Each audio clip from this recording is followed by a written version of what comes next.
Mr. Handyish here. We've got a DeWalt planer to play with today. This is a 15 or 15 and a half inch model. Come on in here, camera lady.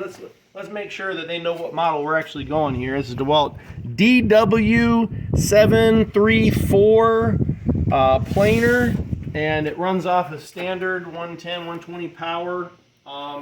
Need to be on at least a 15 amp breaker. I have mine on a 20 in here in the garage. You got your load ramp on each side. You've got your hand crank to adjust up and down. You have your locking mechanism to lock it in place and then unlock if you're going to adjust the thickness. I've got it on my old Black & Decker stand here that folds down and stores really easy. But anyway, come around here and you can see that it actually comes with a little handy tool with storage right on the machine that you can make your adjustments as needed.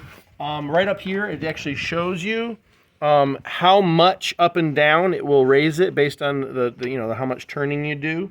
Around this way, you can see it's got on the top of this, it's going to show you what thickness you're adjusting to.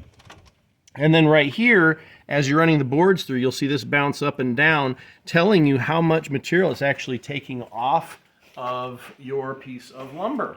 So what I'm going to do, I have old stair treads from my sister's place, and you can see they've kind of got that warp to them just a little bit here. I think that's called cupping. I'm not really a carpenter. I'm a carpenter-ish, right? So we'll run that through too. There are some staples. You got to really be careful to get all of your nails and screws and staples out of these old, if you're recycling lumber, you'll really mess up the knives. This model has it's double-edged knives, and there's 3 that rotate together. So hopefully that'll give me a little longer life. I looked at a model from Harbor Freight, and I chose this one. I think it was an extra $100, but sometimes I go with Harbor Freight brands, and sometimes I choose to spend a little more. In this case, it was because they had the extra knife, and I felt like, you know what, it'll probably last a little longer because of that. Real easy to swap them out too. I might show that to you in another video. Right now I'm going to take, this is a piece of oak, and it's got the live edge on there still, and if you come up closer, you should be able to see, those are chainsaw marks.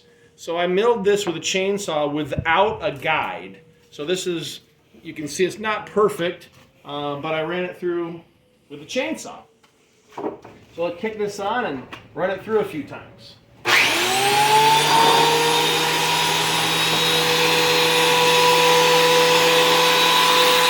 off, right? Come on, get it together, Mr. Handyish. Now remember, I'm not a professional at anything, so that includes remembering to get closer before you run it through. So I'm going to get it close, I'm going to back it off, and I can actually feel if I'm getting any resistance. I'm not really, I'm going to go a little more. And I'm not going to measure all the way along here, so I'm going to pass it through. I might not hit it a bit, but I'm going to pass it through because I don't want to bog the machine down.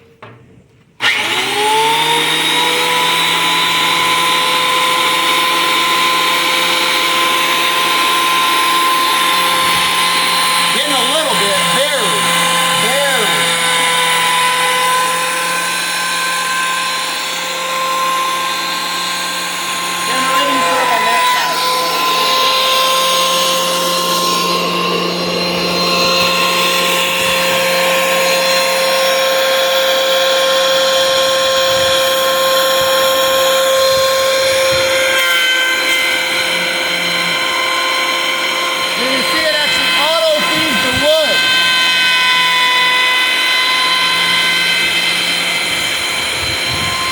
I'm not pulling at all.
already see right here, feel that, camera lady, put your hand on there and feel that.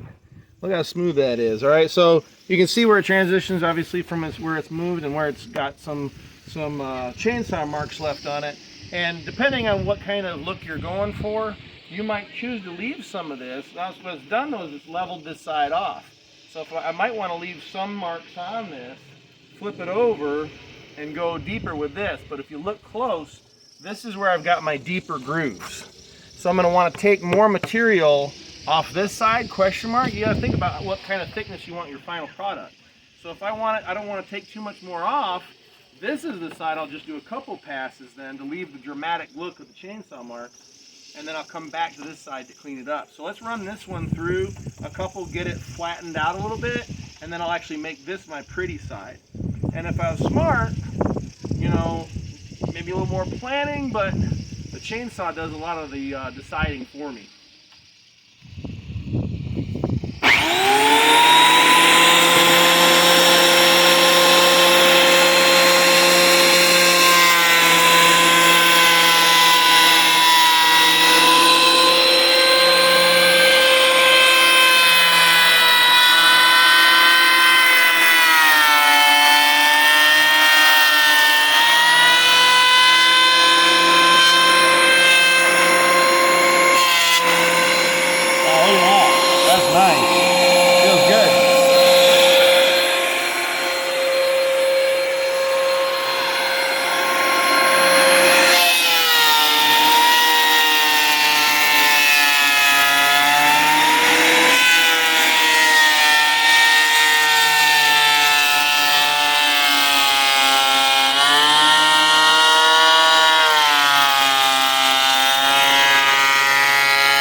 We're almost done anyway.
working with real wood from, this was a dead oak tree down on my property.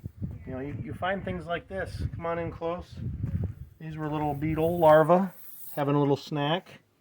And, depending on what you're trying to do, you might want something like that to add some character to your piece. And then what you can do is go behind, because you don't know if there might be some still in there. So you might go behind this and apply a thin coat of Boracare or some other product that will treat it. My sister used Boracare for the first time. When we did that, it was interesting. You could see we were doing floor joists, and the larvae just came out, and they were dying and falling out of her floor joists. It was really kind of neat. But, depending on what you're doing, you might pull some of this off on purpose. You might try to keep it on there. You might put an epoxy. You might just do a polyurethane. But this is so smooth, you might not even want to get it any finer with sandpaper. This is so nice. So this DeWalt, come back around here, this DeWalt Delta Whiskey 734, 12.5-inch thickness planer, so you can go up to 12.5 inches thick on this. I think it's 15.5 wide. Really happy with it. I haven't used it a whole lot. I am making a oak kitchen table for my sister with this, and I'll be happy when that project's done, and I can give that to her, and it will have paid for itself in one project, because a table like that's going to be, if you were to buy it from a craftsman, it'd be several $100s by itself. So anyway, I hope you enjoyed the video. Thumbs up if you like it, subscribe, share, all those things you're supposed to do. Have a wonderful day.